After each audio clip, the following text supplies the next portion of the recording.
বিশ্বকাপের শেষ ১৬তে যুক্তরাষ্ট্রকে হারিয়ে কোয়ার্টার ফাইনালে উঠেছে বেলজিয়াম। তবে ম্যাচের ফলের চেয়ে বেশি আলোচনা এখন রোমেলু লুকাকুর এক ভিন্ন রকম উদযাপন ঘিরে। গোলের পর তাঁর নাচকে অনেকেই যুক্তরাষ্ট্রের প্রেসিডেন্ট ডোনাল্ড ট্রাম্পকে ব্যঙ্গ ও কটাক্ষ করার ইঙ্গিত হিসেবে দেখছেন। আর সেই ভিডিও ছড়িয়ে পড়তেই সামাজিক মাধ্যমে বইছে আলোচনা সমালোচনার ঝড়। বিশ্বকাপের নকআউট লড়াইয়ে যুক্তরাষ্ট্রের স্বপ্ন গুঁড়িয়ে দিয়েছে বেলজিয়াম।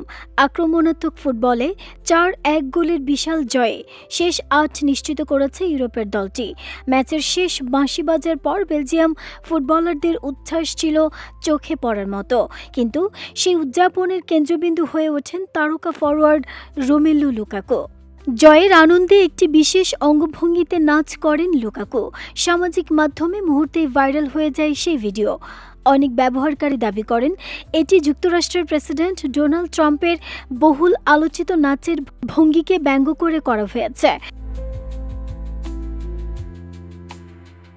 কারণ যুক্তরাষ্ট্রের প্রেসিডেন্ট ডোনাল্ড ট্রাম্পের বিশেষ অনুরোধে লাল কার্ড পাওয়া এক মার্কিন ফরোয়ার্ডকে বেলজিয়ামের বিপক্ষে খেলার অনুমতি দেয় ফিফা।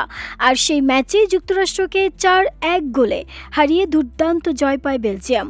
অনেকের ধারণা খেলার মাঠে জয় দিয়ে প্রতিশোধ নেয়ার কারণেই হয়তো লুকাকু ট্রাম্পকে কটাক্ষ করে তাঁর মতো নেচে জয় উদযাপন করেছেন।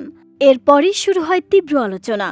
এক পক্ষ বলছে এটি ছিল নিছক উদযাপন, অন্যদিকে অনেকে এটিকে রাজনৈতিক বার্তা হিসেবে ব্যাখ্যা করছেন।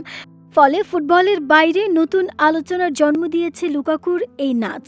যদিও লুকাকু কিংবা বেলজিয়াম দলের পক্ষ থেকে এই বিষয়ে আনুষ্ঠানিক কোনো মন্তব্য করা হয়নি। ফলে নাচটির উদ্দেশ্য নিয়ে নানা ব্যাখ্যা সামনে আসছে। তবে নিশ্চিতভাবে এটিকে ট্রাম্পকে উদ্দেশ্য করেই করা হয়েছিল এমন প্রমাণ এখনও প্রকাশ্যে আসেনি।